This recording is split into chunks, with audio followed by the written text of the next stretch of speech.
Good evening and welcome to another episode of the Star Wars Minute. It's your daily podcast in which we analyze, we scrutinize, and we celebrate Solo, a Star Wars story 1 minute at a time. I'm Alex Robinson from alexrobinson.fun. I'm Pete the Retailer from PeteTheRetailer.fun. And I am Ella, and I'm not telling you where I'm from. Mysterious. Welcome back, Ella. Thank you.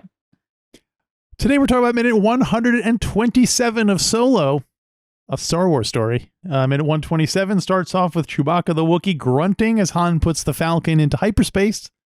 And it ends a minute later with the credits for casting agent Nicole Abayera Hallman. That's right. We hit the credits. We've made it we've broken through the credits, Barry. Mm-hmm. And I just want to say thank you so much for having me in these final minutes of the film. I know I'm not your last guest, but I am the last guest that gets to talk about any actual footage from the film. And so I appreciate that. This feels like a position of honor. And, you know, a lot of people see the credits as like, oh, I'm stuck talking about the credits. But to us, it's a vote of confidence because it means we know the guest is capable of having a conversation without necessarily a lot of material. So extra bonus points to you. It's like the aforementioned Wild Draw 4. Like you can talk about anything from the whole movie. That's right. Well, just on that tip, I just want to ask, I'm gonna stick to this minute for now, and then we can talk about the rest of the movie. But I noticed that you described what Chewie does as grunting. Mm-hmm. Is that your?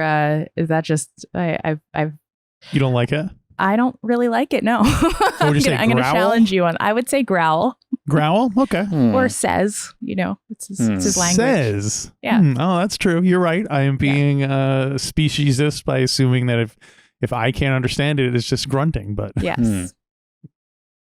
To be fair, that's how I. Anyway, yes. Point taken, and I will update it. Chewie eloquently saying something as Han puts the Falcon into hyperspace. Yeah. I mean, I know it's been 10 years, but have you been calling it grunting this whole time? You know, I don't really refer to his dialogue very often. We usually are speculating what is Chewie saying. So I guess in this sense, I'm saying I don't say what is Chewie growling about. Or, I feel like if closed captioning was on, it would say vocalizes, like Chewbacca vocalizes. Yeah, could be. Although howls, sometimes he howls, but that's more howls, growls, howls. Yeah. Well, what do you think he's saying there? I'll turn the tables on you. What do you think he's saying there in that situation? I mean, it's the reaction shot. So at the end of the last minute, we heard Han said, you know, I've never steered you wrong. Yeah. And this is the reaction shot. And I think, I think he's kind of, you know, at this point, they know each other well enough. I think they rib each other quite a bit. And so I imagine he's dishing something back to Han. He's being something sassy. It's a little sass, yeah. Back at him. You could say Chewie retorts. Like this minute starts with Chewie retorting. Sassy. Well, one thing we do, the first note I had is we get to see the reminder of the iconic dice. The Han Solo dice that was a thing in this movie, and I wrote the dice. We get it. Was it the first shot? Also, was the first shot the dice, and the last shot the dice? It was pretty very early, close to the first shot. Yeah. Oh wait. Oh, yes, I'm looking at an update.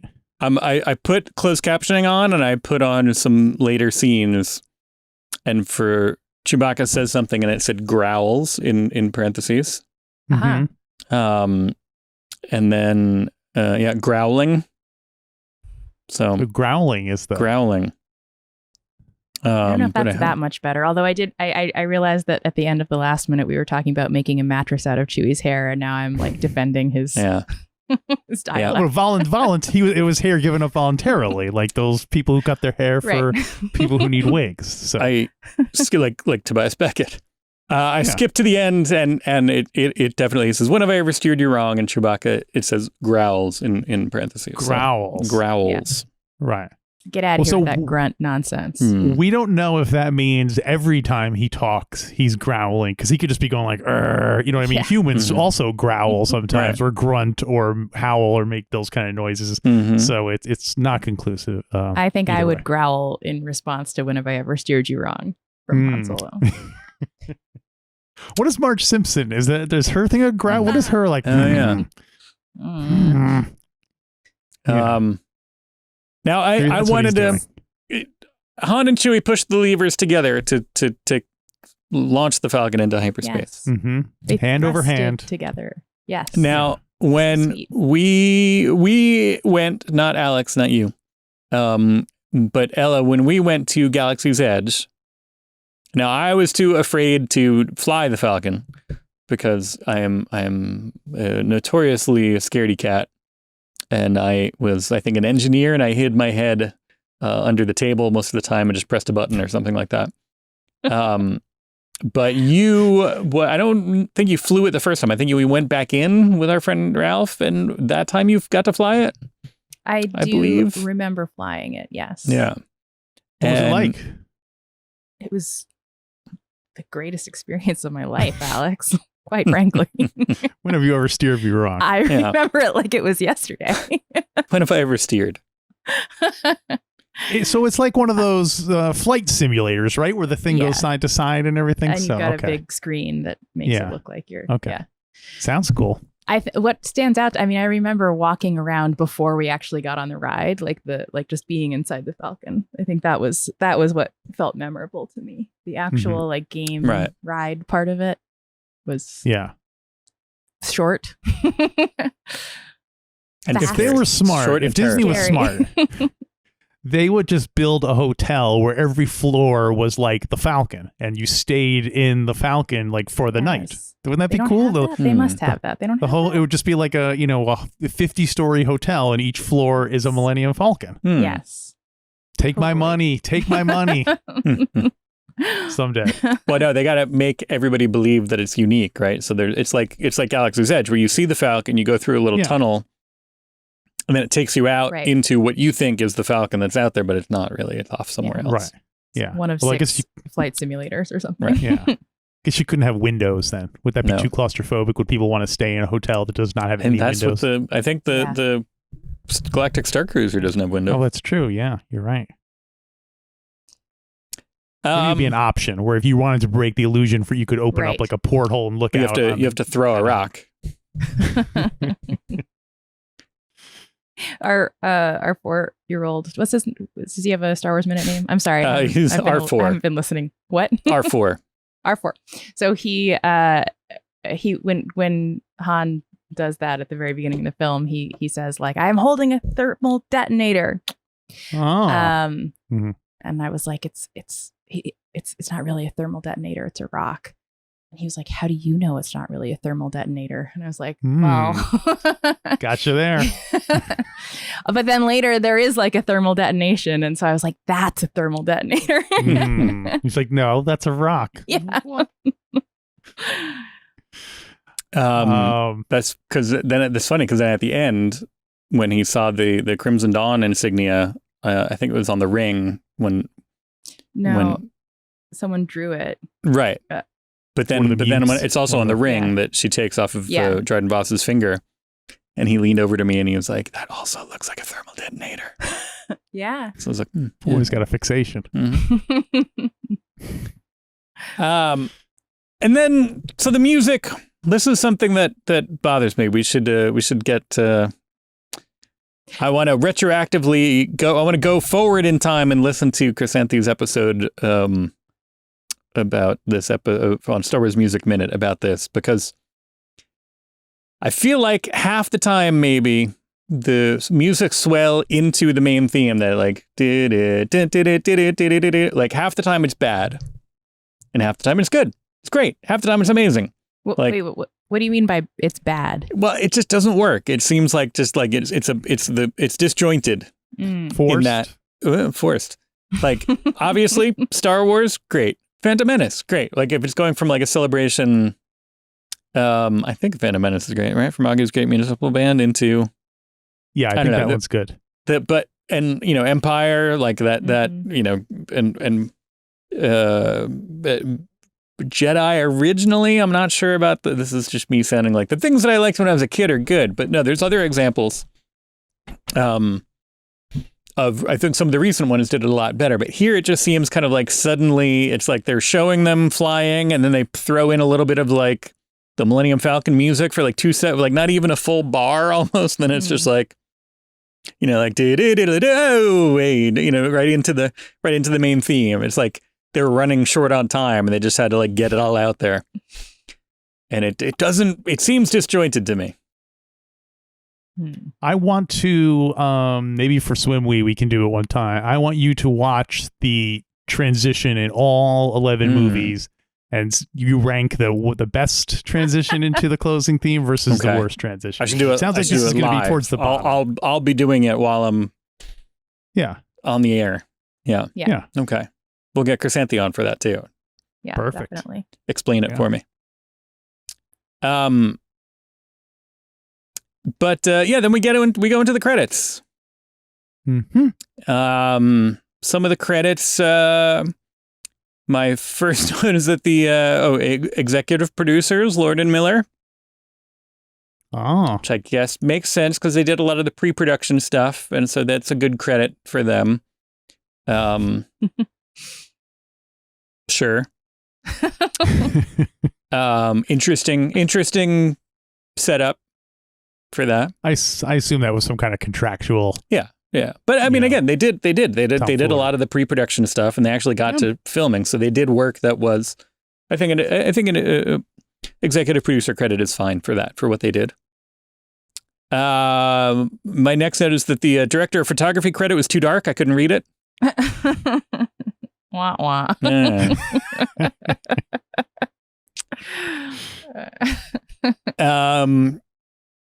And then I go into a couple of, I found, let's see. We've got one member of the Peter Club. Remember during the credits, I like to point out all the Peters. All the Petes, Peters, Pedros, Pietros. There's one. There's Pietro here. We got a Pietro. But before that, production designer Neil Lamont, who is the son of famed production designer Peter Lamont. So, son of a Peter. He could be Peter Neil Lamont. That's true. Maybe it's just his professional name has to be different. Yeah. But I think that's probably what the situation is with that. Neil Lamont started out working for his father on movies in the 80s. He worked in the art department on Return of the Jedi, License to Kill, the James Bond movie. Worked his way up to a production designer and supervising art director on, he was production designer on this and Rogue One. And also Fantastic Beasts, The Secrets of Dumbledore. Supervising art director. Have you guys seen those? You guys are a Harry Potter, Harry Potter family. Have you seen those terrific beasts? No. Yeah. It's like the Hobbit movies. Like, why bother? Got it. Supervising art director on all the Harry Potter movies, the real ones. GoldenEye, The World Is Not Enough, and the Avengers, not Marvel's The Avengers. The Ray Fiennes, Uma Thurman, yeah. Which I do like that movie. I need to revisit it, but I remember liking that movie. Need to revisit it? I need to revisit it. I think it was one of those ones that it wasn't what people were expecting. It was out of its time. Like, this has nothing to do with Captain America. Why are there? Well, no, that was nonsense. Now we get to Pietro Scalia, film editor, and he is one of the renowned film editors left. He's like a celluloid film cutter now. Like a lot of the old school editors working are all Avid and experts and Premiere or whatever. But Pietro's a film guy. Edited this, also edited Morbius, and the movie American Gangster, which Ella, your dad was in that movie. That's true. He was. Do you think they met? No. Great story. Yeah, sorry. I mean, yes, he used to come over to our house all the time. Oh man, it's me, Pietro. That guy told. Crazy. He would cook for us. Well, let me also then add, I'm going to jump ahead. I had another note in between, but I'm also going to jump ahead to the costume designers. I had a question in between. Wait, let me go, please go. Because these tie in, and then we'll go back to costume designers, Glenn Dillon, who we've seen because Glenn Dillon also worked on Solo and Rogue One and Force Awakens and Rise of Skywalker. So Glenn Dillon is one of the kind of, in-house costume designers. And David Crossman, Mr. Show, who did not, I don't think, work on the other Star Warses. Maybe I'm wrong. But also, so there's a thematic thing. Also worked on The World Is Not Enough and Harry Potter 2, 3, and 4 and American Gangster. What? So now that guy my dad definitely met, and he definitely was could be the costume designer. What was his cooking like? Yeah, it was. I mean, he didn't cook for us, but he did like make my Halloween costumes for several years. Oh, that's cool. Or at least design them and then hand them off.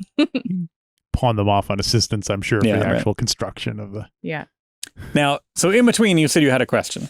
Oh, my question was about the score being composed and adapted by the same guy. That was my middle note. Oh, okay. Let's talk about that. And again, Chrysanthi would probably have a lot to tell us about this. But we talked about it when we were on Chrysanthi's show, but now I can't. You did talk about it. So what does that mean that it was that he composed and adapted it? Like he composed it and then... I think the adaptation was like he used some of John Williams's stuff. I see. Sprinkled in amongst his original stuff.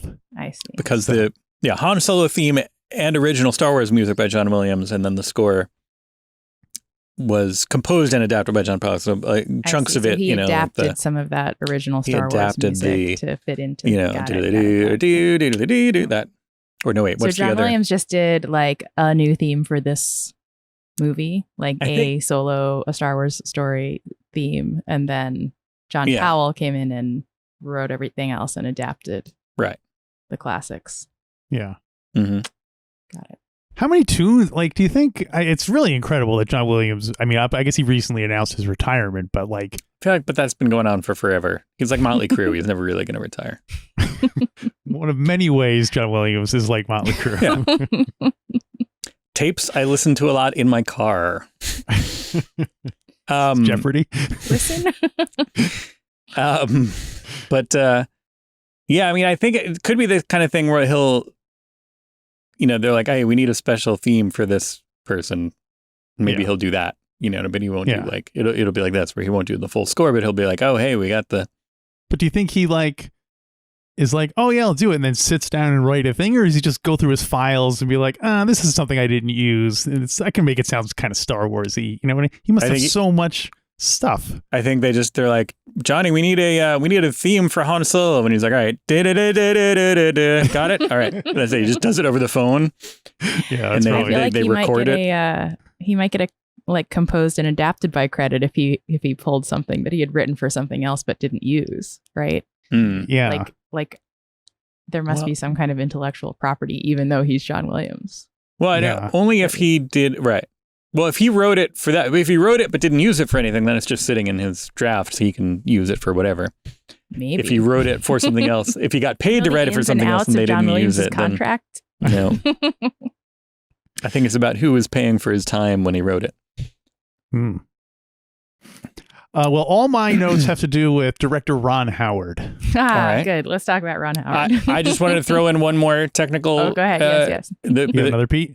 Special creature effects Neil Scanlon, who I believe to be a wizard, because he wowed us in person. Not on like a 1-to-1 seminar, but he wowed us in person at Star Wars Celebration that one year. That he made me believe in magic again, in the magic of effects. That when he held up the Six Eyes Panox mask, and the eyes were moving, and he was holding it in front of me, and I could have sworn it was CG in the movie, and then I saw him holding it in front of him, and it was moving and everything, and it was like it defied my understanding of reality. So that's so special. Did he work on Harry Potter? I'm sorry.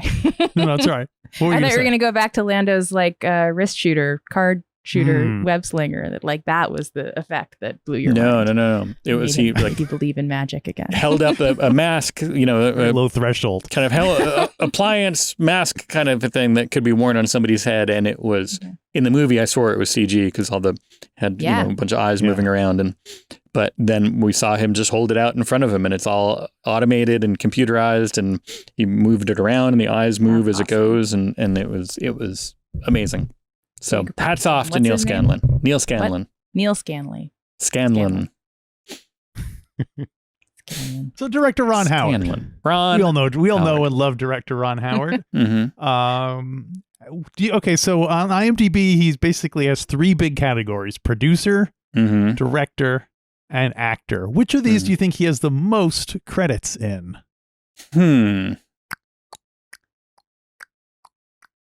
Producer, director, or actor? I Say actor.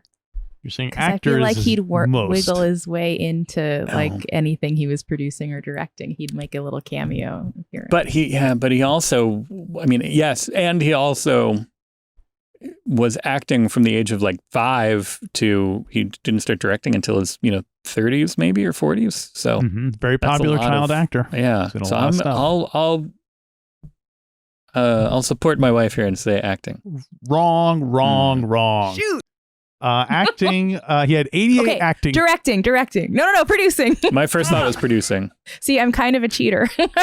So you're revealing yourself. If only you had this little green Scilab. He has 44 directing credits on IMDb. Of course, not all those are movies. A lot of those he did a lot of television as he was kind of learning his chops. But 44 directing, 88 acting, twice as many acting roles as, but both of these are dwarfed by his 117 producing credits. Wow. Whoa. And, obviously, you know the big ones, Arrested Development, although I guess he probably acted in that and probably even maybe directed one. But like he directed like The Burbs, The Doors, that Oliver Stone Doors movie. I mean, he produced. Beyond the Mat. Figured you Oh. like that one, Pete. And the show Felicity, tying it into Star Wars, because she'll appear in the next one.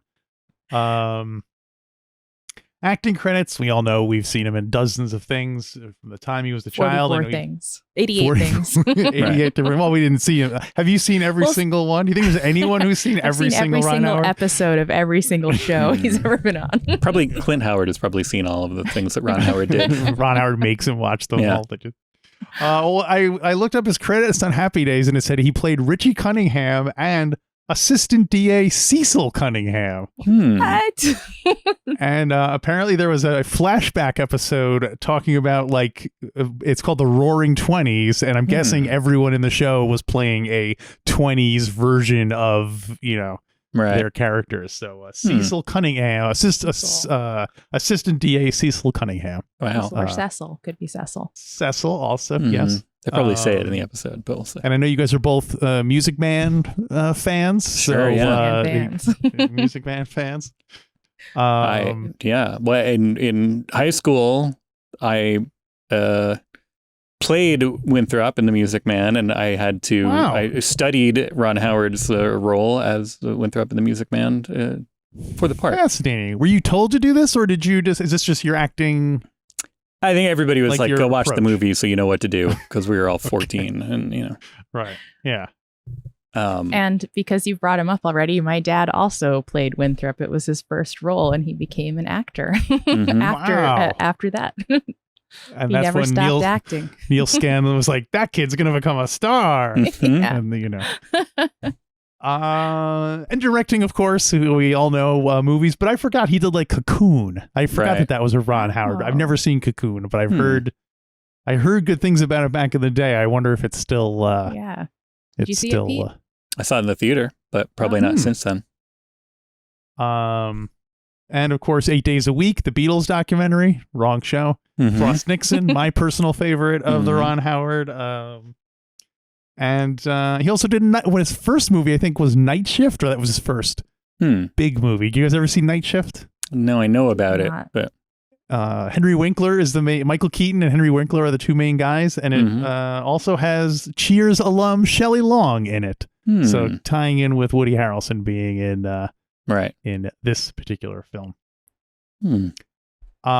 He is currently the only surviving cast member of the Andy Griffith Show. For a second, I was like, "They can't be Happy Days." Potsy's running for governor or something, and Fonzie's on Barry. Of Andy Griffith Show, I guess that makes sense.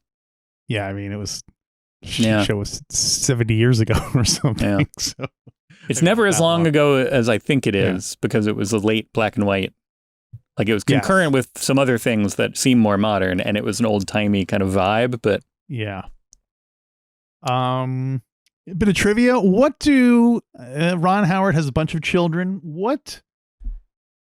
I'm trying to think of the best way to phrase this as a question, but they all have a certain thing in common with their names. Do you want to take a guess as to the... Do they all rhyme with Ron? Oh, that would be awesome. Like Don, Lon... Lon? Alphabetically, it just goes Bon, Con, Don, Fawn, Gon. No, I think their middle names are all locations. Is that? Yes, you're getting closer. Their first names all start with RH. Rhonda, Ronald. Ronaldo. They are all named after the places they were conceived. Oh, come on, Ron Howard. You're a family director. You want to? Anyway, that's unfortunate. And they're all different. Now when you see Bryce Dallas Howard, you're gonna be like, oh yeah, I get it. Oh yeah.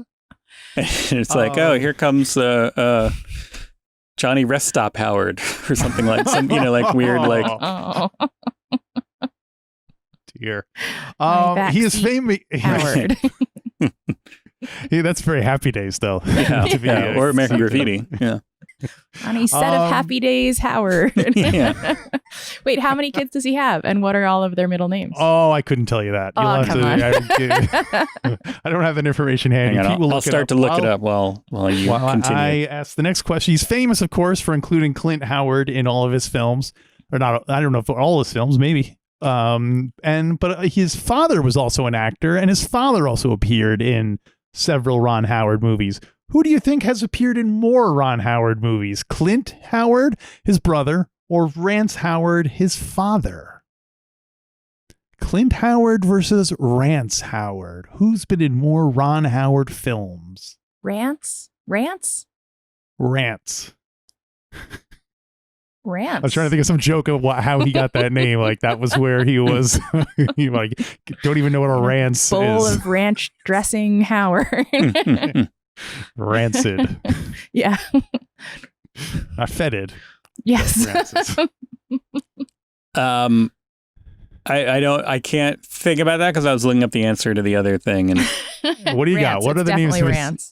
Rance. It's easier to rope your brother into things than Clint Howard was in 16 Ron Howard films. Rance Howard was in 15 Ron Howard. So Solo broke the tie. And now he is in more films. So I was close.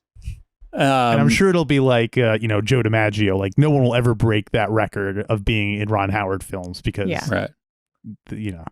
probably more behind than they're ahead of us. If sadly, but anyway.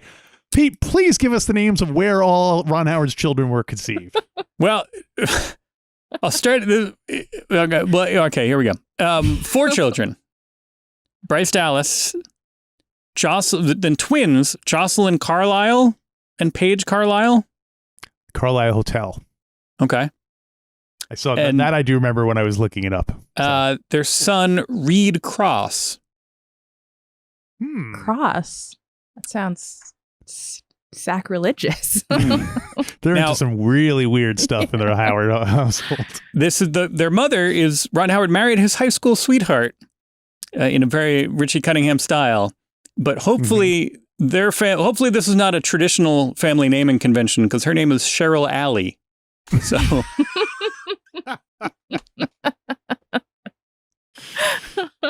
well, thankfully that is the end of my Ron Howard trivia because I cannot imagine anything topping that particular image. So I was Alley behind the Carlisle Hotel. Yeah.